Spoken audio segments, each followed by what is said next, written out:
날이 샘에 상관들이 부하를 보려 이 사람들을 놓으라 하니 간수가 그 말대로 바울에게 말하되 상관들이 사람을 보내어 너희를 놓으라 하였으니 이제는 나가서 평안히 가라 하거늘 바울이 이르되 로마 사람인 우리를 죄도 정하지 아니하고 공중 앞에서 때리고 옥에 가두었다가 이제는 가만히 내보내고자 하느냐 아니라 그들이 친히 와서 우리를 데리고 나가야 하리라 한데 부하들이 이 말을 상관들에게 보고하니 그들이 로마 사람이라 하는 말을 듣고 두려워하여 와서 권하여 데리고 나가 그 성에서 떠나기를 청하니 두 사람이 옥에서 나와 루디아의 집에 들어가서 형제들을 만나보고 위로하고 가니라.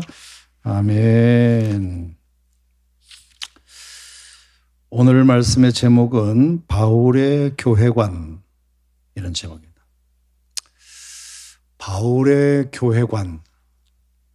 자, 바울은 교회에 대하여 어떤 생각을 가졌을까?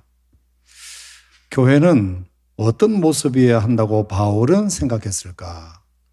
얼마나 그는 교회를 사랑했을까? 이런 몇 가지 질문에 대한 답을 오늘 본문 말씀을 통해서 한번 찾아보도록 하겠습니다.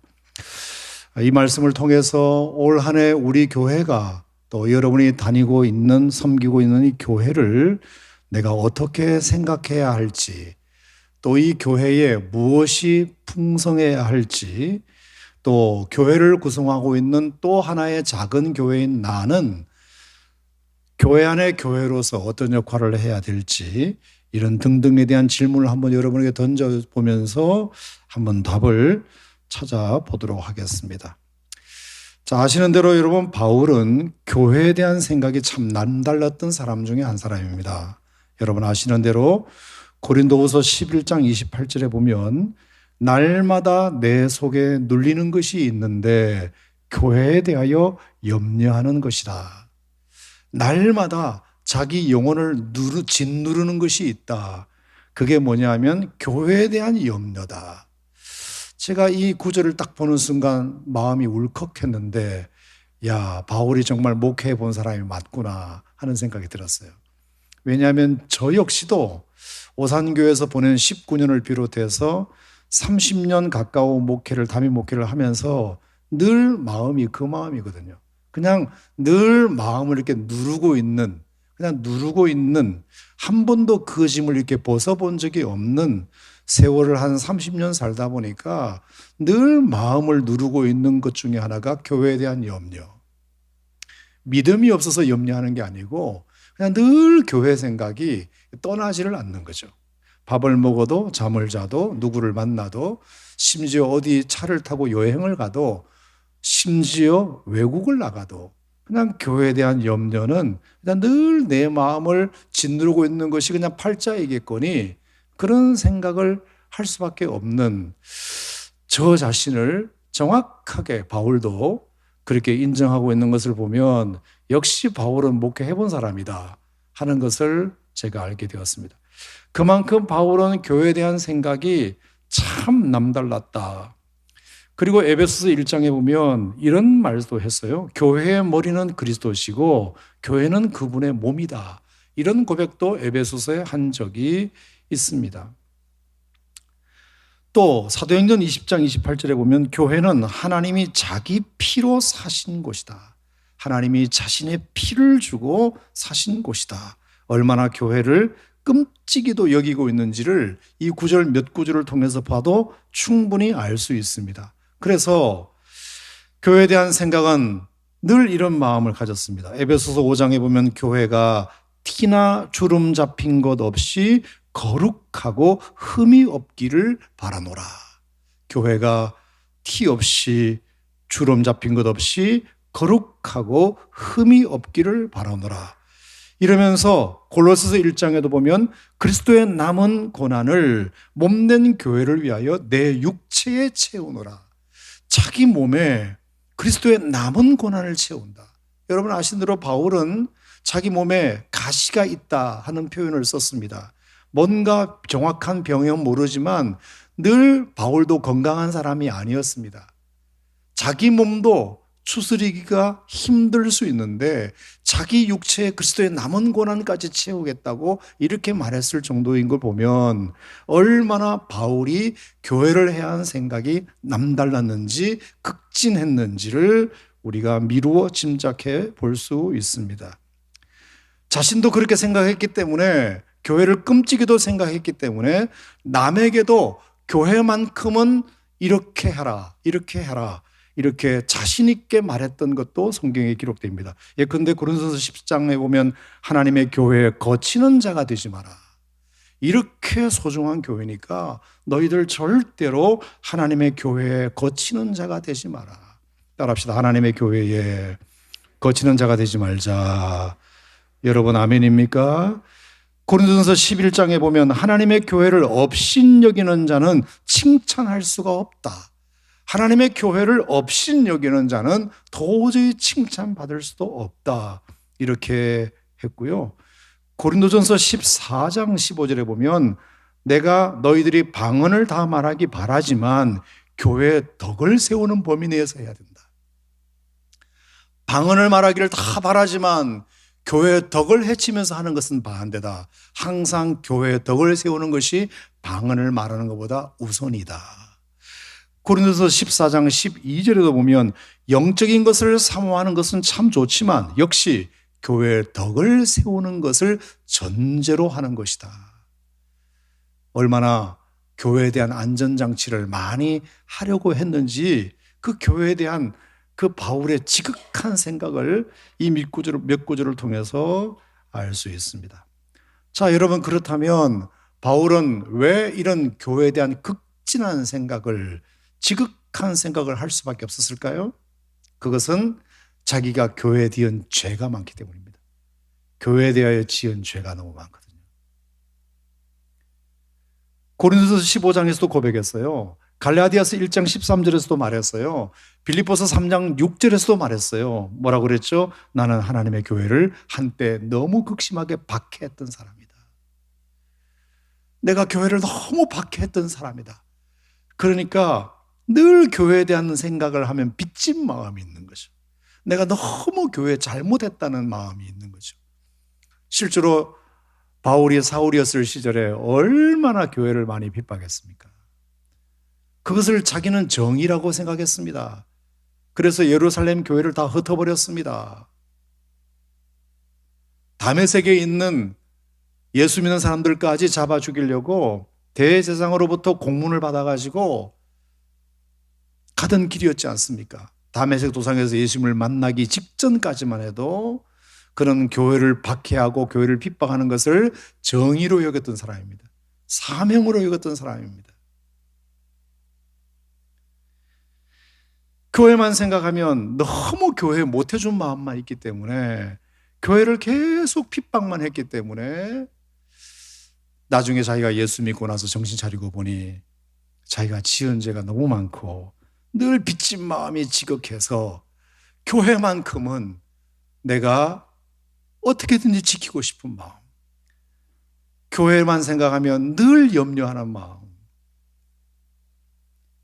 그리스도의 남은 고난을 내 육체에 채워도 좋다. 교회를 위한 것이라면 티나 주름 잡미건 없이 거룩하고 흠이 없기를 바란다. 그러니까 너희들도 하나님의 교회에 거치는 자가 되지 말아라.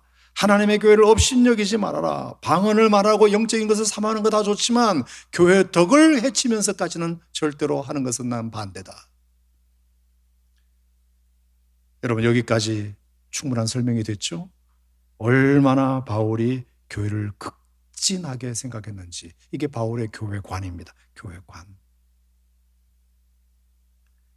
자, 그래서 교회가 너무 소중하고 특별히 이 빌립보 교회, 사도행전 16장에 지금 이제 빌립보에서 전도하고 있고 교회를 개척했는데, 당연히 유럽의 첫 교회 아닙니까? 빌립보 교회가 유럽에 올려고 온 것도 아니고 성령의 부르심을 따라 마게도냐 사람들의 환상을 통해서 정말 드로아에서 배를 타고 네아폴리를 거쳐서 빌립보에 왔는데, 거기서 정말 생각지도 않은 루디아가 복음을 듣고 마음을 열어 그 루디아의 집에서 교회가 개척되고, 그래서 빌립보에 교회가 세워지고 그것이 유럽의 첫 교회가 되었기 때문에 얼마나 이 빌립보 교회도 바울에게는 소중한 교회였겠습니까?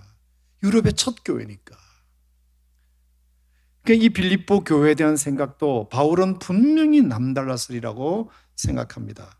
그래서 이 첫 교회, 하나님의 은혜로 말미암아, 루디아의 회심으로 말미암아 그의 집에서 탄생한 유럽의 첫 교회 빌립보 교회를 내가 영원히 목회할 수 있다면 몰라도 나는 또 다른 곳으로 이주해야 되니까 하나님께서 이 교회를 어떻게 사랑해야 하는지, 교회는 도대체 뭐 하는 곳인지, 그리고 교회에 대한 마음이 어떠한지를 바울은 확실히 보여주고 가야 되겠다.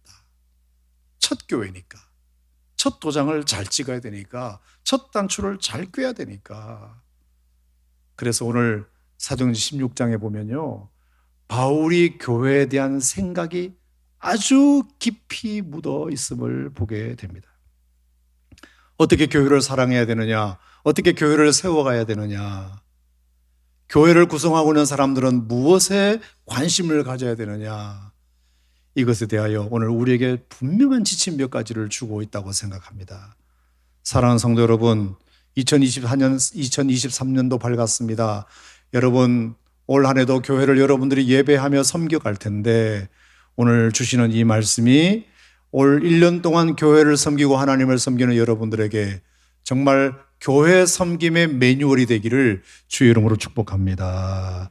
자, 첫 번째, 바울이 교회에 대한 첫 번째 생각은 뭐냐? 따라합시다. 어떤 상황에서도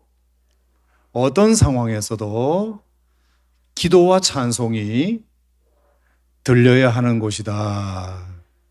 자, 일단 아멘 하시기 바랍니다. 자, 25절 같이 읽겠습니다. 25절 시작. 한밤중에 바울과 실라가 기도하고 하나님을 찬송하며 죄수들이 듣더라 그랬어요. 자, 여러분, 이 정황은 여러분이 잘 아십니다. 자, 루디아를 만나고 나서 이제 교회가 개척이 됐는데, 자, 그 빌립보 성에 귀신 들린 여종 하나가 있었어요. 하도 귀찮게 하길래 너무 불쌍하기도 하고, 그래서 바울이 기도해가지고 안수해가지고 그 귀신 들린 여종에 붙어있는 더러운 귀신을 쫓아내주는 일이 일어났습니다. 그렇죠? 너무나 좋은 일이에요. 너무나 선한 일이에요. 정말로 좋은 일을 했다고 생각했어요. 그런데 이것이 주인들에게 성을 요란케 했다 그러면서 자기들의 수입이 끊겼다는 사실을 알고 그 바울과 실라를 관리들에게 고발하는 사건이 벌어지게 됩니다. 그래서 좋은 일 하고도 졸지에 감옥에 갇히는 일이 일어났단 말입니다. 여러분, 이런 억울한 상황이 또 어디 있나요? 지난번에도 제가 선한 일에는 고통이 따른다고 설교했던 것처럼 내가 전혀 누구를 해칠 생각도 없었고 오로지 그 귀신 들린 그 여종이 너무 불쌍해서 고쳐준 것밖에 없는데 상은커녕 그 종을 통해서 돈을 벌고 있는 주인들에게 잘못 보여가지고 그렇게 주인들에 의하여 고발당해서 그 주인이 또 관리들과 결탁이 되어 있어서 관리들이 그 주인의 말만 듣고 감옥에 재판 과정도 없이 정식 조사도 없이 그냥 집어넣게 됩니다. 그래서 갇힌 감옥이 빌립보 감옥이에요. 여러분, 당연히 억울하죠. 화나죠. 슬프죠. 자, 그런데 여러분 잘 아시다시피 성경에 아무리 뒤져봐도 그 행간에서조차 바울과 실라가 그것 때문에 억울했다, 화났다, 슬펐다, 절망했다 이런 구절은 하나도 없고 기도하고 하나님을 찬송하며 그 소리를 죄수들이 듣더라 이렇게 기록하고 있어요. 저는 여러분 이것이 오늘날 우리 교회가 본받아야 할, 교회가 바울이 우리에게 가르쳐준 현대 교회도 이런 교회가 되어야 한다. 아멘. 이런 교회가 되어야 한다는 것을 가르쳐주는 거라고 생각해요. 어떤 상황에서도 교회는 기도를 멈춰서는 안 되고 찬송을 멈춰서는 안 된다. 여러분, 이 기도가 무슨 기도이겠습니까? 말씀드렸다시피 나 좀 꺼내주세요, 억울해요, 이런 기도이겠습니까? 다니엘이 사자굴에 던져질 것을 뻔히 알면서도 자기 집에 돌아가서는 하루 3번씩 전에 행하던 대로 창문을 열고 무릎을 꿇고 하나님께 감사했던 것처럼, 분명히 이것은 바울의 감사 기도가 있었을 것이고, 그리고 뿐만 아니라 하나님께서 이 이해 안 되는 고난, 이 애매한 고난을 통해서 하나님께서 분명히 뭔가 하실 일이 있을 거라는 신뢰의 기도, 하나님께 의탁하는 기도, 그 기도가 분명히 바울이 빌립보 감옥에서 했던 기도의 제목이었을 거라고 저는 믿습니다. 찬송은 어떤 찬송이었을까요? 나의 길 오직 그가 하시나니 나를 단련하신 후에는 나를 정금같이 되게 하여 나오게 하시리라. 뭔가 하나님께서 이 고난을 통해서도 분명히 하나님께서 우리를 단련시키시고 훈련시키고자 하시는 뜻이 있을 것이고, 분명히 이 고난을 통해서 하나님께서 우리가 모르는 계획을 갖고 계실 것이다. 이 신뢰가 담긴 기도와 찬송일 거라고 생각하는데, 여러분 동의하십니까? 네. 그런 기도와 찬송을 찬송하고 기도할 수 없는 상황 속에서도 하나님 앞에 올려드렸다. 자, 그러면 오늘날 교회도 그와 같아야 하지 않느냐? 여러분, 우리가 늘 기분이 룰루랄라 할 때만 찬양하겠습니까? 힘들고 어려울 때 일지라도 우리 예수 믿는 사람들이 절대로 포기하지 말아야 할 투 트랙이 뭐냐? 찬송하고 기도하는 것입니다. 기도와 찬송의 바퀴가 잘 굴러가면 어떤 상황 속에서도 절대로 후퇴하지 않고 전진할 줄로 믿습니다. 따라합시다. 기도하자, 찬송하자, 찬송하자, 기도하자. 자, 이렇게 말해놓고 보니까 솔직히 제가 여러분들에게 용서를 구할 것이 하나 있습니다. 2019년 말에 중국에서 코로나가 시작되어 가지고 급속도로 한국에 이제 전파되기 시작하면서 전 세계가 코로나로 엄습되었을 때, 2020년 들어서자마자 우리 교회뿐만은 아니긴 하지만 제가 핑계댈 마음은 없어요. 너무나 우리도 황당하고 여러분이나 저나 생애 처음 맞아보는, 정말로 세상에 메르스 때도 그렇지 않았고 사스 때도 그렇지 않았는데 듣도 보도 못한 코로나로 말미암아 방송에서 때리고 뭐 이렇게 하는 바람에 교회가 문을 너무 쉽게 닫아버렸어요. 교회가. 그때는 정말로 어떻게 해야 될지를 모르고 그냥 떠밀리듯이 떠밀려가지고 교회에서 기도 소리와 찬송 소리를 우리 스스로가 그냥 닫아버렸어요. 한 번은 골동에서 유튜브 방송하기 위해서 교육자들이 찬송하는데 지나가는 사람들이 신고를 했나 봐요. 저 교회 불 켜져 있고 저 교회에서 찬송 소리 들린다. 그래가지고 또 시에서 전화 오고 그랬던 적이 있어요. 그러니까 더 위축이 되고 한때 가장 심했을 그때는 어쩔 수 없었다 하더라도 지금 생각해 보니까 후회돼요. 우리가 너무 쉽게 기도 소리와 찬송 소리를 멈춰버렸구나. 오늘 바울이 우리보다 더 심한 상황이었을 텐데 억울하게 감옥에 갇혀서 절대로 그 차디찬 감옥의 지하 감옥에서 절대로 기도할 수 없고 절대로 찬송할 수 없었던 간수가 가만두었겠습니까? 죄수들이 시끄럽다고 하지 않았겠습니까? 아니, 그들이 그것을 듣고 있었다 하더라도 그들의 마음속에 기도할 마음과 찬송할 마음이 어디에 생겼겠습니까? 유럽에 하나님께서 오라고 해서 왔습니다. 바울이 오고 싶어서 온 것도 아닙니다. 그들이 나쁜 짓에서 감옥에 갇힌 것도 아닙니다. 하나님이 오라고 해서 왔고 불쌍해서 고쳐준 것밖에 없는데 결과는 차디찬 감옥에 내동댕이 치고 심하게 매로 맞고 착고에 차이고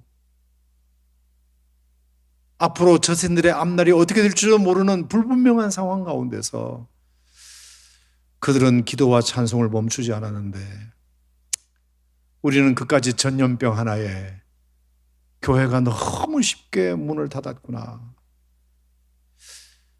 제가 만약에 2020년으로 다시 돌아간다면 절대로 이제 그러지 않으리라. 코로나가 아니라 코로나 할아버지가 와도 여러분 이제 제가 단언컨대 교회 문 닫는 일은 없습니다. 기도 소리와 찬송 소리를 줄이거나 덮어버리는 일은 없을 것입니다. 바울은 교회가 분명히 교회 안에서 나와야 할 소리에 대해서 분명히 말했습니다. 교회는 이런 곳이어야 한다. 어떤 상황 속에서도 기도 소리와 찬송 소리가 담장을 넘어야 한다. 할렐루야. 그래서 죄수들이 듣게 한다. 죄수들이. 오늘도 우리가 뜨겁게 기도하고 하나님께 찬송하는 여러분의 찬송 소리와 기도 소리가 교회 담장을 넘기를 바랍니다. 교회는 어떤 상황 속에서도 기도하고 찬송하는 일은 멈춰서는 안 된다. 그게 교회의 숨구멍이다. 숨구멍. 숨구멍 닫혀버리면 교회는 그냥 건물이지 죽은 것이다. 여러분 기도의 숨구멍이 열려있기를 바랍니다. 찬송의 숨구멍이 열려있기를 바랍니다. 여러분도 어떤 상황 속에서든지 기도와 찬송이 살아있으면 여러분도 교회입니다. 여러분도 교회예요. 믿으시면 아멘. 교회의 바울의 교회관 거창한 이름을 붙였지만 어떤 상황 속에서도 기도와 찬송이 분명히 들려져야 한다. 교회는. 여러분 우리 한번 약속합시다. 우리 한번 다짐합시다.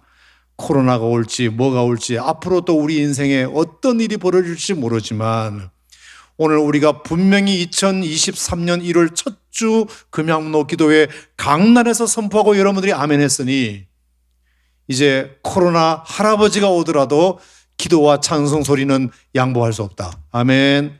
교회로 모이는 겁니다. 믿으시면 아멘. 그렇게 하실 분들은 손 드시기 바랍니다. 할렐루야. 두 번째, 바울의 교회관 두 번째는 복음의 말씀을 전하는 곳이다. 따라합시다. 교회는 복음의 말씀을 전하는 곳이다. 자, 30절 말씀 같이 읽겠습니다.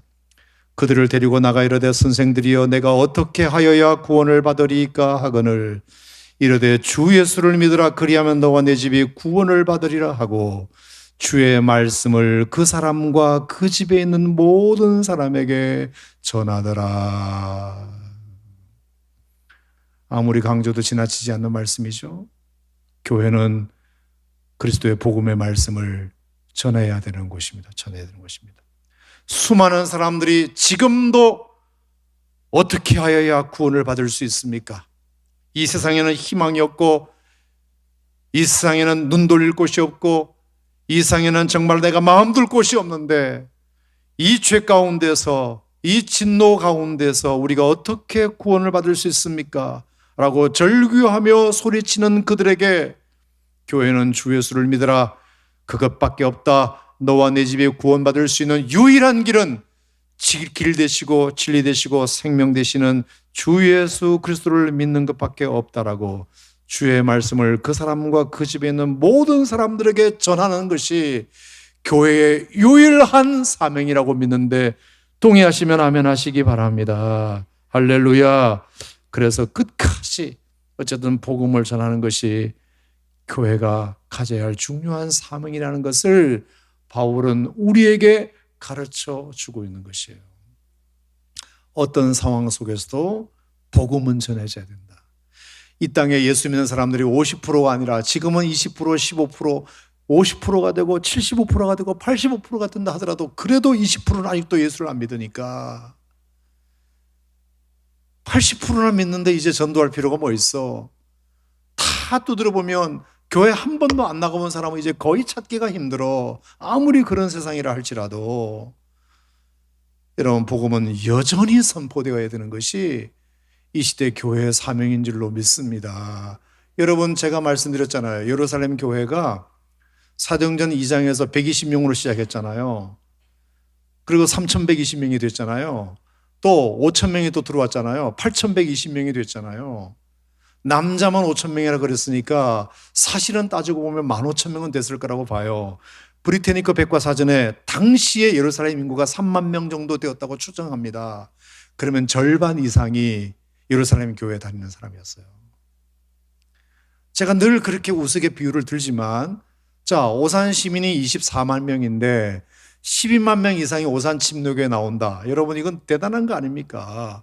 아멘이라도 하시기 바랍니다. 안 이루어지더라도 그냥 아멘을 일단 하시기 바랍니다. 자, 오산에 유일하게 오산 침례교회 하나밖에 없고 24만이 오산 시민인데 12만 명 이상이 우리 교회를 다닌다. 자, 그러면 여러분 어떤 마음이 드느냐면, 여전히 절반의 교회를 안 다녀도 이게 분위기상 오산 시민 전체가 다 교회 다니는 느낌이 들어요.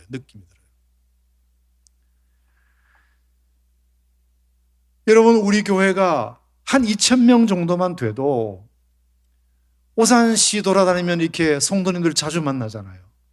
뭐 마트에서도 만나고 길거리에서도 만나잖아요. 100명에 한 명이라도 200명에 한 명이라도 만나요. 근데 둘 중에 하나가 우리 교인이라고 생각해 봐봐요. 그러면 이게 느낌이 어떤 느낌이 드느냐? 여전히 절반이 우리 교회를 안 나와도 와, 전부 다 우리 교인이네 이렇게 말하고 다녀요. 전부 다 우리 교인이네. 왜? 둘 중에 하나니까. 어디든지 커피숍에 가도 식당에 가도 백화점에 가도 마트에 가도 주유소에 가도 독서실에 가도 어디에 가도 술집 빼놓고는 다 있을 것 아닙니까? 예루살렘 교회가 워낙 성도들이 많다 보니 그런 착각에 빠졌어요. 착각에. 교회 재밌죠? 은혜롭죠? 핍절한 사람 없죠? 날마다 떡을 떼며 하나님 말씀을 전했고 구원받는 사람들이 날마다 늘어나고 하나님을 찬양하는 많은 백성들에게 칭송도 받고 너무너무 좋은 것이지만, 그러면서 그들이 자기도 모르게 함정에 빠진 게 뭐냐 하면 예루살렘 교회가 전체가 다 구원받은 착각을 일으키게 되고, 이 우리가 살고 있는 이 도성 자체, 이 모든 세상 자체가 다 예수 믿는 사람들로 가득 찼구나 하는 착각을 갖게 됩니다.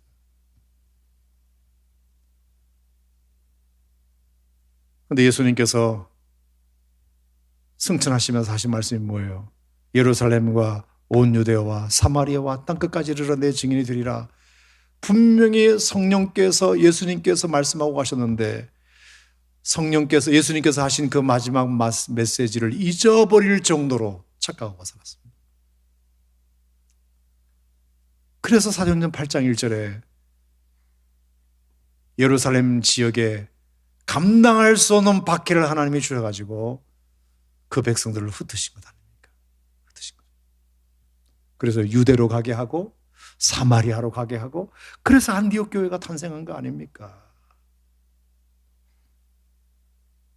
사랑하는 성도 여러분, 교회는 예수 믿는 사람들이 아무리 많아 보여도, 누구를 만나도 다 교회 다닌 경험이 있다 하더라도, 그래도 여전히 단 한 영혼을 위해서라도 복음을 전하는 일은 게을리하지 말아야 할 줄로 믿습니다. 여러분, 빌립보 교회를 향한 사도 바울의 착한 일 첫 번째가 뭐라 그랬죠? 너희가 첫날부터 이제까지 복음을 위한 일에 참여하고 있기 때문이다. 여러분, 우리 교회가 칭찬 넣는 교회가 되려면 어쨌거나 안 믿는 영혼 구원받게 하여 하나님 자녀 되게 만드는 사명이 우리에게 있다는 사실을 기억하시고, 때를 얻든지 못 얻든지 복음 전하는 일에 열심내기를 주의 이름으로 축원합니다. 그것이 바울의 두 번째 교회관입니다. 자, 첫 번째는 어떤 상황 속에서도 기도와 찬송을 잊어버리지 말아야 한다. 어떤 상황 속에서도 주의 복음을 전하는 것이 교회의 사명이다. 자, 여기까지는 이제 여러분이 다 알고 있는 내용인데, 나머지 두 개가 중요합니다. 자, 세 번째는 뭐냐? 따라합시다. 나보다 다른 사람을 더 배려하는 것이다. 자, 28절 말씀을 같이 읽겠습니다. 자, 27절, 28절 시작. 간수가 자다가 깨어 옥문들이 열린 것을 보고 죄수들이 도망한 줄 생각하고 칼을 빼어 자결하려 하거늘 바울이 크게 소리질러 이르되 내 몸을 상하지 말라 우리가 다 여기 있노라 하니. 자, 내용은 아시겠죠? 자, 바울이 기도하고 찬송했더니 지진이 나가지고 옥문이 열렸습니다. 그리고 사람의 메인 것이 다 벗어지게 되었어요. 자, 그러니까 바울과 실라를 묶고 있는 그 무엇도 이제 다 사라진 겁니다. 옥문이 열렸습니다. 착고가 다 풀려버렸습니다. 자, 그러면 이거는 하나님이 주신 절호의 기회입니다. 절호의 기회예요. 다윗 일행에 숨어있던 엔게디 동굴에 사울이 뒤를 보러 들어왔을 때 다윗의 신하가 뭐라 그랬습니까? 장군님, 절호의 기회입니다. 이건 절호의 기회입니다. 당신의 원수 저 사울의 목을 벨 수 있는 절호의 기회입니다. 그래서 장군님이 이제 빨리 왕이 될 수 있는 절호의 기회입니다. 사울을 탄핵시키고 당신이 이제 왕이 될 수 있는 절호의 기회입니다. 누구나 다 그렇게 생각할 수 있어요. 자, 이것도 마찬가지예요. 하나님 앞에 기도했을 때 그 기도에 대한 응답으로 하나님께서 지진을 주시고 옥문을 열으시고 착고를 풀으셨다고 하면 이제 바울과 실라는 뭐만 하면 되는 겁니까? 옳다커니 기회는 이때다 하고 나가면 되는 겁니다. 도망 나가면 되는 것입니다. 앞으로 자신의 운명이 어떻게 될지도 모르는 절대절명의 순간에 하나님께서 기가 막히게 기도와 찬송의 응답으로 옥문을 열어주셨으니 누구라도 뛰쳐나가는 것이 상책입니다. 지혜로운 선택입니다. 그런데 바울과 실라가 감옥에서 나갔다 안 나갔다? 안 나갔다. 지진 때문에 옥문이 열려있다는 사실을 간수가 졸다가 깨어가지고 보니까 옥문이 열려있는 것만 보고 옥문이 열려있는 것만 보고 필시 이 죄수들이 어떻게 문을 따가지고 도망을 갔구나. 그럼 이건 로마법도 아니라 우리나라 법도 마찬가지겠지만 간수가 죄수를 지키지 못한 책임을 지고 자기는 다음날 아침에 관리들에 의해서 목배임을 당할 것이 분명하므로 어차피 죽을 몸 내가 스스로 죽자. 그래서 자결하려 하거늘 이 상황이 된 거예요. 근데 바울과 실라가 잠깐만요. 우리가 여기 있습니다. 몸을 상하게 하지 말라. 급하게 소리를 지릅니다.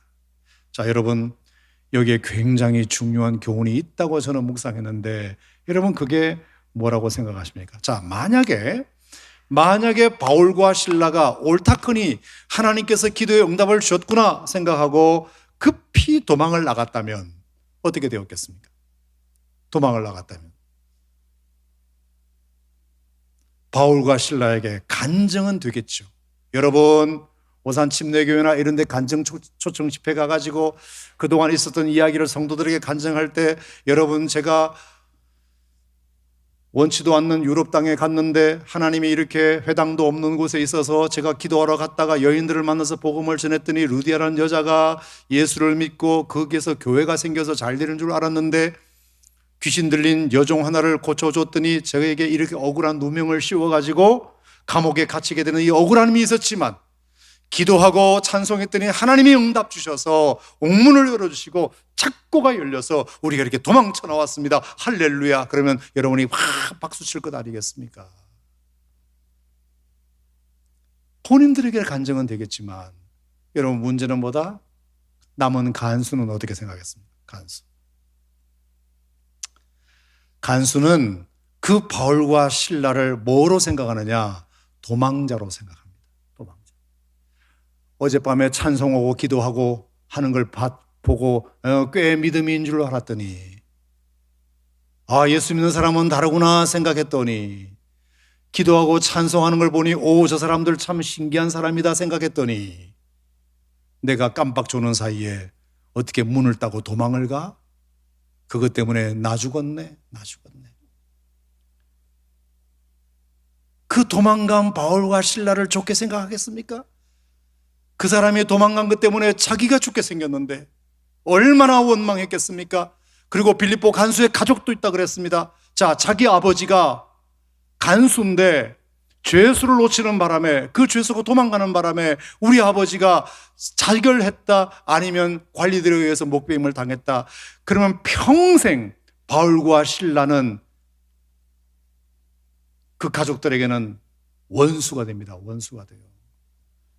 듣자 하니 그 사람은 기도하고 찬송했다고 하던데, 알고 보니 그 사람 예수 믿는 사람이라고 우리가 들었는데, 다시는 내가 예수 믿나 봐라, 다시는 교회 교자도 내 앞에서는 하지 마, 그렇게 되는 거죠. 교회 다니는 사람은 다 그래. 옥문 열리면 다 도망가는 사람들이야. 우리 아버지는 어떡하고? 여러분, 이게 제가 조금 과하게 설명을 드렸습니다만, 제가 드리고 싶은 말씀의 골자는 뭐냐? 내게 아무리 좋은 일이 있을수록, 내가 아무리 좋은 일이 있어도 다른 사람들에게 시험이 되고, 다른 사람들을 죽이는 일이 되고, 다른 사람들을 상처되는 일은 교회 안에서는 하지 말아야 된다. 나에게는 그게 기도의 응답이에요. 나에게는 밤새도록 기도했어요. 밤새도록 찬양한 그 응답의 결과로 하나님께서 지진을 열어주셔서 옥문 열리게 하시고 창고도 푸르게 하셨으니까 할렐루야 하고 뛰쳐나가면 그만이지만, 내 뒤에 남은 간수는 자살하고, 자살한 아버지를 둔 그 자녀들은 평생 교회와 원수될 것 아닙니까? 맞아요, 틀려요? 바울과 실라는 그것까지 생각해 보는 거죠. 그것까지 내다보는 거죠. 우리가 도망가는 게 지금 능사는 아니다. 우리가 도망을 가면 자유의 몸이 되는 은혜는 있겠지만, 남아있는 간수는 자결하게 될 것이고, 그것 때문에 그 가족은 또 평생 교회와 원수될 것이니 우리가 도망가지 않는 게 좋겠다 판단합니다. 아무리 하나님의 응답으로 지진이 일어나고 문이 열리고 창고가 풀어졌다 하더라도, 이건 누가 봐도 하나님의 역사인 것은 분명하지만, 아무리 하나님의 역사라도 우리의 행동을 다른 사람들에게 상처 주고 다른 사람들을 죽이는 일에 나의 간증이, 나의 자랑이, 나에게 일어난 좋은 일이 이루어진다면 우리가 다시 한번 생각해 봐야 돼요. 교회는 공동체이기 때문에. 이게 바울의 교회관이에요. 교회관이에요. 여러분 아시는 대로 고린도전서에 보면은 고린도 교회에 문제 하나가 생겼습니다. 어떤 문제가 생겼느냐? 우상에 바쳐진 제물을, 고기를 먹을 수 있냐 없냐. 자, 사람들이 어떤 이렇게 수확 같은 걸 해가지고 시장에 내다 팔기 전에 우상 신전에 가가지고 먼저 제사를 드리고, 그리고 나서 시장에 물건을 내놓는 거거든요. 거의 시장에 나온 90%의 물건이 다 우상 신전에 먼저 바쳐지고 나오는 물건이래요. 믿음이 없을 때는 그것을 그냥 아무 개념 없이 사 먹었습니다.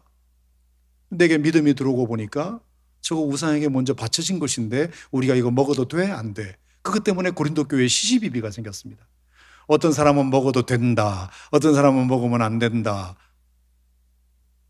왜 우리가 제사 음식을 먹어야 되냐 말아야 되냐, 우리가 가정에서 약간 갈등이 있는 것처럼, 자, 적어도 바울의 입장은 뭐였느냐면, 바울의 입장은 먹어도 된다는 입장이었던 것 같아요. 왜 그럴까요? 나 자신이 우상 자체를 인정하지 않으니까, 우상을 살아있는 인격적 신으로 보질 않으니까. 첫 번째. 두 번째는 음식은 중성이니까, 선도 아니고 악도 아니니까. 감성으로 받으면 버릴 것이 없으니까. 바울에게는 아무런 거리낌이 없었어요. 바울 자신에게는 그것을 아무리 먹어도 신앙적 거리낌이 없었단 말입니다. 근데 바울이 결국에 선택은 뭘 하죠?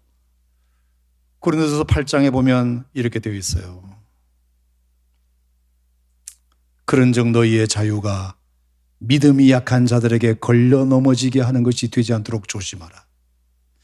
지식 있는 네가 우상의 집에 앉아 먹는 것을 누구든지 보면 그 믿음이 약한 자들의 양심이 담력을 얻어 우상의 재물을 먹게 되지 않겠느냐. 그러므로 너의 지식으로 그 믿음이 약한 자가 멸망하나니 그는 그리스도께서 위하여 죽으신 형제라. 이같이 너에게 형제에게 죄를 지어 그 약한 양심을 상하게 하는 것이 곧 그리스도에게 죄를 짓는 것입니다. 그러므로 만일 음식이 내 형제를 실족하게 한다면 나는 영원히 고기를 먹지 아니하리라. 이게 바울의 결단이었어요. 고기를 먹어도 아무 문제가 없지만, 나는 하등의 신앙에 거리낌이 없지만 그것 때문에 믿음이 약한 사람이 그것 때문에 시험에 든다면 차라리 나는 안 먹는 자유를 택하겠다. 여러분 이해가 되시나요? 나의 행동이 아무리 선하고 오라도, 믿음으로 하는 행동이라 할지라도, 그것이 믿음의 간증거리가 충분히 된다 할지라도, 혹시 그것이 다른 사람들에게, 간수에게 그것이 자결하려는 엉뚱한 결과를 낳는다면 나에게 주어진 도망갈 수 있는 자유를 자기 스스로가 구속하고 여기에 남아있는 것이 옳다. 그게 바울의 선택입니다.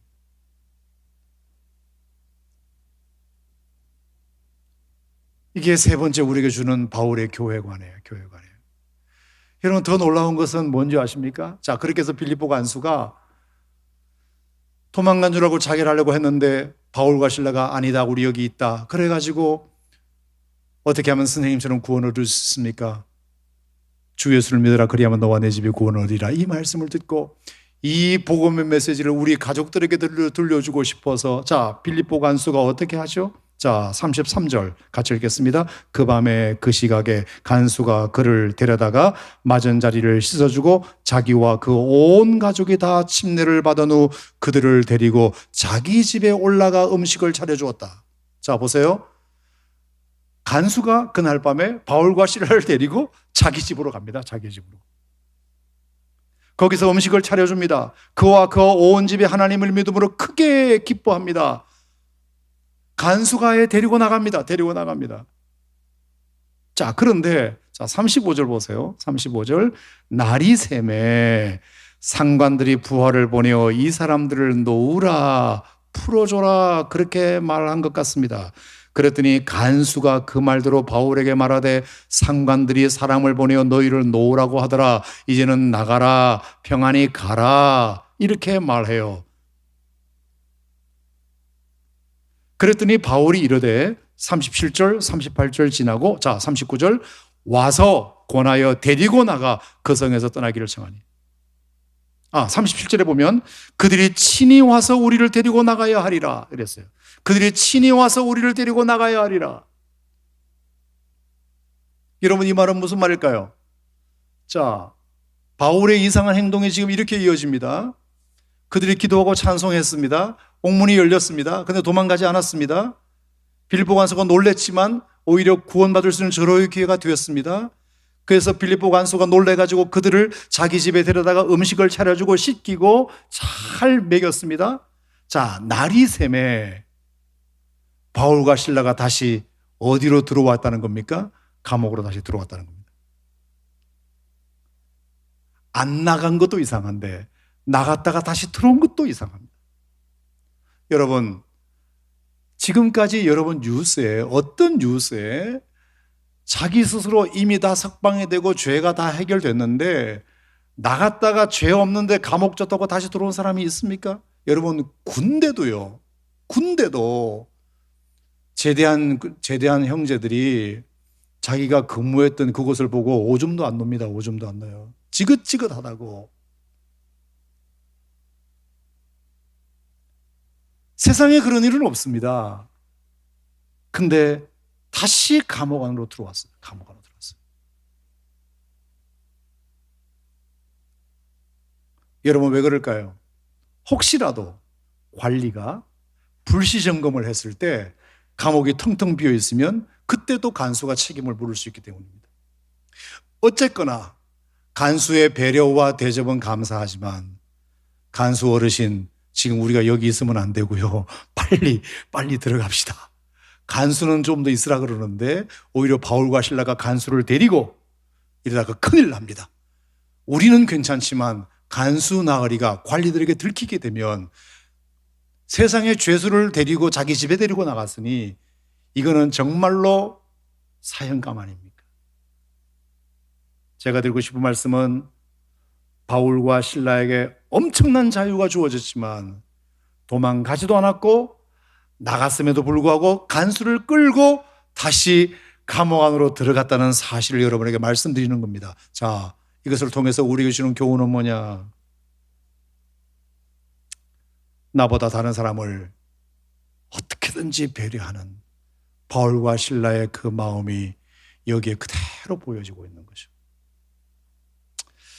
저는 우리 오산침례교회가 여러분의 믿음의 간증이 하나님께서 많은 것들을 주셔서 정말로 옥문이 열리고 사슬이 풀려지는 그런 은혜와 간증들이 여러분에 있기를 바랍니다만 동시에 우리가 절대로 잊어버리지 말아야 할 또 하나의 생각은 내가 도망을 가버리면 간수가 자결하게 되고 그러면 그 간수의 가족은 평생 예수 믿는 사람과 원수가 되게 되면 복음의 길이 막히게 되는 건데 그것만큼은 우리가 할 수 없지. 제가 1993년, 94년도에 진해에서 근무했는데요. 진해역 앞에 장로교회가 하나 있었어요. 거기에 버스 정류장이 교회 앞에 있었습니다. 한 번은 제가 지나가는데 교회에 담장에 플래카드가 붙어 있는 거예요, 플래카드가. 뭐 신년 말씀 축제 이런 플래카드가 아니고 물러가라 플래카드였어요. 한쪽은 목사 물러가라, 한쪽은 장로 물러가라 이러면서 교회가 2층이었는데 1층에서 어떤 파가 예배드리고 2층에서 어떤 파가 예배드리고 계속해서 뛰두르고 데모하고 플래카드 붙이고 사람들이 가장 많이 이용하는 버스 정류장 바로 앞에 있는 교회에서 그 짓을 하고 있는 것을 제가 봤어요. 몰라요. 그들이 왜 두 표로 나눠서 싸우고 있는지는 몰라요. 이 사람들에게 물어보면 저놈이 나쁜 놈이다. 이 사람에게 물어보면 저놈이 나쁜 놈이다. 우리가 옳다. 분명히 그랬을 것 아닙니까? 자기들이 옳으니까 싸우는 거죠. 자, 옳고 옳은 사람들끼리 싸움으로 말미암아 어떤 성과가 있었느냐. 그 교회 앞에서 버스를 타는 수많은 진해 시민들에게 이제 교회 교자 꺼내기만 해봐라. 교회? 그 자식들 싸우기나 하는 사람들. 그게 예수의 가르침이냐? 그게 성경의 가르침이냐? 그럴 것 같으면 나는 절대로 교회 안 간다. 여러분, 이건 안 봐도 비디오입니다. 우리의 옳음이, 우리의 정의가 얼마나 때로는 안 믿는 사람들에게 상처 주고 교회를 욕을 먹이고 하나님의 영광을 가리는 일인지 알아야 돼요. 바울의 교회관은 너무 분명해요. 너무 분명해요. 나보다 다른 사람을 배려하고 믿음이 강한 사람보다 믿음이 약한 사람을 더 배려하고 기신자보다 새신자를 더 배려하고 아멘입니까? 우리가 그 믿음이 분명히 우리 가운데 있어야 됩니다. 오산침례교회도 절대로 저는 허락할 수 없습니다. 그런 점에서 용납할 수 없는 것이 있습니다. 우리의 주장으로 말미암아 그것이 정의랍시고 그렇지 못한 사람들에게 교회를 떠나게 만들고 상처 주게 만들고 믿음에서 영원히 떠나게 만드는 일을 우리가 부주의하여 의도적으로 그렇게 하는 것은 우리가 정말로 우리 오산침례교회 역사에 있어서는 안 되겠다. 오해하여 생길 수 있는 일이 있다 할지라도 우리가 그렇게 생각하지 못해서 배려하지 못해서 일어난 일은 절대로 일어나서는 안 되겠다. 그런 생각을 그냥 여러분 신년벽두니까 여러분들에게 드립니다. 아멘 한번 하시기 바랍니다. 마지막으로 하나만 더 말하고 마치겠는데 따라합시다. 지금보다 미래를 더 생각해야 되는 곳이다. 교회는 지금보다 미래를 더 생각하는 곳입니다. 자, 바울은 옥에 다시 들어갔다고 말씀드렸어요.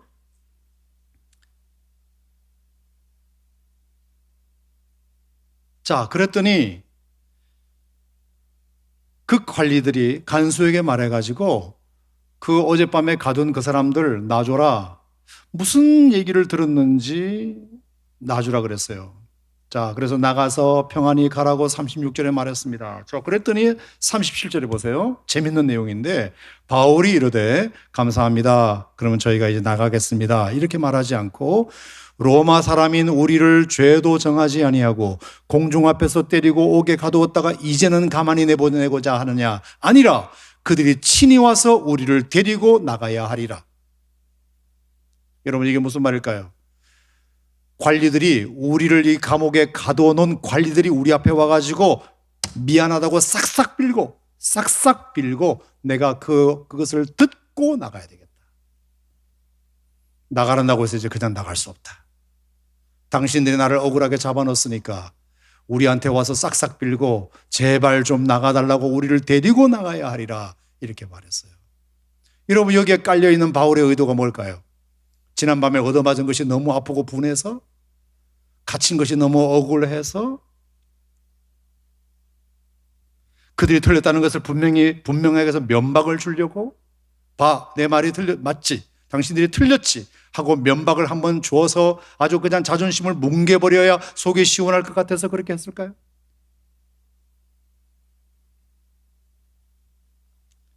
여러분, 이것이 뭐냐면 제가 별명을 이렇게 붙였는데 이건 거룩한 딜을 하기 위해서입니다. 딜을 하겠습니다. 자, 그 당시 로마법에 보면 말입니다. 로마 시민권을 가지고 있는 사람임에도 불구하고 재판 절차를 거치지 않고 정식 재판을 거치지 않고 감옥에 가두거나 벌을 내리게 되면 그것은 로마법에 엄격하게 금지되어 있는 법입니다. 그래서 로마 시민권이 미국의 시민권보다도 더 권리가 많은 시민권입니다. 아무리 자기가 잘못을 하더라도 정식 재판을 받기 전까지는 무죄 추정의 원칙이 적용됩니다. 그리고 내가 로마 시민이다 하면 일단은 정식 조사와 재판과 수사와 이런 것을 다 해서 정식 판사가 뭔가 이 사람의 죄가 어떻다 하는 것이 결정이 나지 않으면 어떤 형벌도 줄 수 없습니다. 구속수사가 전체적으로 아예 불가능합니다. 불구속 수사입니다. 근데 바울과 실라는 어떻게 했습니까? 로마 시민인 것을 뻔히 알면서도 시민권자에게 그냥 그 주인의 말만 듣고 관리와 결탁해가지고 매로 심하게 때리고 그리고 감옥에다가 하루 동안 가두었습니다. 여러분, 이것은 관리들이 큰 잘못을 저지른 겁니다. 자, 그것을 바울은 어떻게 그것을 거룩한 딜로 했느냐 하면, 자, 앞으로 빌립보 교회가 자기가 오랫동안 목회할 것도 아니고 이제 난 또 빌립보를 떠나야 하는데, 그러면 빌립보에 남겨두고 가고 있는 빌립보 간수의 가족과 루디아 가족의 가족이 있는데, 내가 정말로 하나님의 은혜로 형성된 교회의 성도들이 있는데 내가 떠나고 나면 이 교회가 또 핍박을 받을 것이 분명하니까 관리들을 오라고 그래서 당신들이 내가 로마 시민권 있는 자임에도 불구하고 나에게 이런 해코지를 했으니 내가 당신에게 딜을 하나 하겠어. 내가 사랑하는 이 교회 성도들인데 이 교회 성도들에 대해서 당신들이 법적으로 보호해주지 않으면 내가 로마의 상부에다가 보고하겠다고. 당신들이 지난밤 나한테 했던 그 불법적인 일을 내가 보고해서 하겠다. 그러니 당신들도 내가 그렇게 하지를 않기를 원한다면 여기에 남겨있는 우리의 성도들을 잘 지켜주겠다고 법적으로 공정을 해라. 공정을 해라. 여러분, 그래서 그들을 오게 한 겁니다. 여러분, 이것은 뭐예요? 내가 지금 여기 있는 동안에는 문제가 없지만 내가 떠나고 나면 분명히 또 누군가가 해코지를 해서 빌립보 교회가 무너질 수 있으니까, 핍박당할 수 있으니까 핍박당하지 않도록. 자, 그래서 39절 40절 말씀에 보면 이렇게 되어 있습니다. 두 사람이 옥에서 나와 루디아의 집에 들어가 형제들을 만나보고 위로하고 가니라. 여기 위로했다는 말은 위로했다, 권면했다 이런 뜻입니다. 여러분, 어떤 위로를 했을까요? 어떤 권면을 했을까요? 성도 여러분, 염려하지 마세요. 저는 하나님의 부르심을 받고 이제 다시 다른 곳으로 떠나야 하지만 하나님께서 지난밤 빌립보 감옥에 갇히는 이 경험을 통해서 저는 이해할 수 없었지만 그들이 내가 로마 시민권자인 것을 모르고 나를 감옥에 가둔 것이 오히려 우리에게는 득이 되어서 제가 그들과 거룩한 협상을 하고 왔습니다. 이제 당신들을 절대로 교회를 핍박하거나 예수 믿는 일을 방해하거나 예배드리는 것을 못하게 막거나 그렇게 하지 못할 것입니다. 여러분들에게 위로드립니다. 여러분들에게 권면드립니다. 이대로 믿음을 잘 지켜서 교회 부흥시키십시오. 이렇게 위로하고 권면하고 떠났다는 뜻입니다. 내가 있을 때뿐만 아니라 나 없을 때에도 교회가 더 지속 가능한 공동체가 될 수 있도록 마지막으로 바울이 단도리를 잘 해놓고 떠났다, 이 뜻입니다. 여러분, 이것은 우리에게 어떤 교훈을 준다고 생각하십니까? 저는 생각해 봤습니다. 오늘도 우리가 유치부 깍공부 아이들이 특송했지만 우리는 기성세대입니다, 여러분. 그렇죠? 이 아이들이 다음 세대예요. 여러분, 교회는 언제나 다음 세대, 우리 미래, 내가 떠난 이 자리를 누가 지킬 것인가? 내가 사라진 이 자리를 누가 지켜갈 것인가? 여러분, 항상 누구보다 나이가 한 살에서 더 먹은 사람은, 내가 누구보다 교회를 좀 더 오래 다녔다고 하는 사람은, 내가 그래도 교회에서 적어도 장로 권사 된다고 하는 사람들은 늘 그 마음이 박혀 있어야 됩니다. 나를 위해서 이 교회가 있는 것이 아니라 하나님이 나에게 직분을 주시고 나를 누구보다 조금 더 교회를 더 다니게 하시고 나에게 조금 더 나이를 더 먹게 하신 것은 나보다 나이가 적은 사람, 교회에 처음 온 사람, 그리고 우리 주일학교 깍공부 유치부 유초등부 아이들을 위해서 내가 어떻게 이 교회의 유산을, 믿음의 유산을 남겨주고 갈 것인가에 대하여 우리가 투자하지 아니하고 관심 갖지 않고 사역하지 아니하면 이 교회는 미래가 없어요.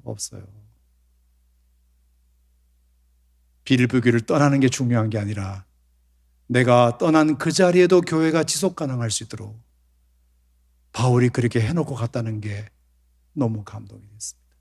세상에 바울이 그것까지 신경을 쓰고 갔네.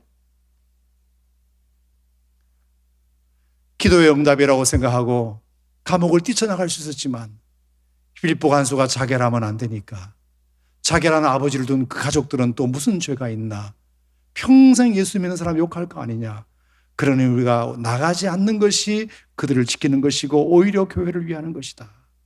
이런 배려, 내가 떠나면 그만이라고 생각하지 않고 여기에 정말로 귀하게 심어놓은 루디아, 그리고 빌립보 간수, 그 가족, 어렵게 만드는 이 교회 공동체, 내가 이제 떠나고 나면 또 흐지부지 되든 말든 나랑 상관없는 것이 아니라 여기도 뭔가 복음의 꽃이 이제 피어야 되고 열매가 생겨야 되고 이 빌립보 교회를 통해서 날마다 부흥되어야 하고, 그리고 로마의 관리들이 빌립보 교회를 해코지 하지 못하도록 뭔가 법적인 보호장치를 분명히 해두고 가야 되겠다. 그것이 지난밤 하나님께서 로마 시민권임에도 불구하고 그들이 나를 몰라보고 감옥에 가둔 그 죄를 역이용하여 거룩한 딜을 해서 하나님께서 주신 이 그 자격을 가지고 권리를 가지고 빌립보 교회가 지속 가능하도록 하나님께서 그렇게 만들어 놓을 수 있는 바울의 리더십, 바울의 배려가 우리가 지난주 봤던 빌립보서 1장 6절에 있는 말씀, 너희 안에서 착한 일을 시작하신 이가 그리스도 예수의 날까지 이루실 줄로 확신하노라. 바울의 2차 전도여행이 3년, 바울의 3차 전도여행이 4년, 그리고 가택연금이 2년이라고 치면 적어도 8, 9년이 지난 빌립보 감옥에 로마의 가택연금이 되어 있는 그 바울의 시간까지도 빌립보 교회는 더 부흥해서 에바브로디도를 파송해가지고 빌립보 교회 성도들의 헌금을 걷어서 영치금이라도 좀 많이 모아가지고 바울 선생님 가택연금에 고생한다고 하는데 에바브로도가 가서 좀 도와드려라. 그 빌립보 교회가 보낸 에바브로디도가 바울을 섬기기 위해서 로마에 찾아왔을 때 여러분 바울은 얼마나 기뻤겠습니까? 빌립보 교회가 안 그래도 궁금했는데, 근데 그 빌립보 교회가 아름답게 잘 성장하고 있을 뿐만 아니라 나를 생각해서 이렇게 사람을 보내 헌금까지 거두어 나를 이렇게 보살펴 줄 정도로까지 성장했다고 하니, 바울이 8, 9년 전에 그가 빌립보 교회에 해놓고 간 그 일이 얼마나 뿌듯했겠습니까? 그때 내가 너무 잘했지. 기도와 찬송의 응답으로 하나님께서 옥문 열으셨다고 확 도망 나와버렸다면 오늘의 빌립보 교회가 있었을까? 내 사명 다 했다고 그냥 훌쩍 떠나버렸다면 오늘의 빌립보 교회가 있었을까? 내가 그래도 영적으로 법적으로 보호장치를 잘 해놓고 왔기 때문에 빌립보 교회가 이만큼 성장할 수 있었구나. 미래를 내다보고, 적어도 미래를 내다보고 바울이 할 수 있는 일을 최선을 다해서 했기 때문에 8, 9년이 지난 바울이 가택연금을 받고 있는 그 순간까지도 빌립보 교회는 지속 가능한 교회가 되었을 뿐만 아니라 오히려 바울 선생님을 도와줄 수 있는 위치에까지 성장하게 되었다. 자, 여기까지 동의하시면 아멘 하시기 바랍니다. 오늘의 결론은 바울의 이 위대한 교회관이 여러분과 저에게도 있어야 되겠다. 어떤 상황 속에서도 교회에서 절대로 그치지 말아야 할 것은 기도 소리와 찬송 소리다. 교회에서 반드시 전해져야 할 것은 주 그리스도의 복음이다. 나보다 남을 더 낮게 여기고 지금보다 미래를 더 귀하게 여기며 이 교회를 잘 섬겨간다면 하나님께서 우리 오산 침례교회도 빌립보 교회처럼 지속 가능한 교회가 되지 않겠는가 생각하는데 동의하시면 아멘 하시기 바랍니다. 우리 2023년 한 해 하나님 앞에 이렇게 이 교회를 잘 섬겨갈 수 있는 저와 여러분이 되시기를 주의 이름으로 축복합니다.